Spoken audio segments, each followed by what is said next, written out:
বৈরী আবহাওয়ার মাঝেও কক্সবাজার সমুদ্র সৈকতে থেমে নেই ভ্রমণ পিপাসুদের আনন্দ উল্লাস। সাপ্তাহিক ছুটির দিনে তারা মেতেছেন সাগর বেলায় আর নোনা জলে।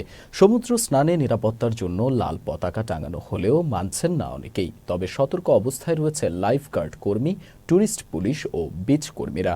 ঝোড়ো হাওয়া আর বৃষ্টিতে কক্সবাজার উপকূলে সাগর ভয়াবহভাবে উত্তাল হয়ে উঠেছে।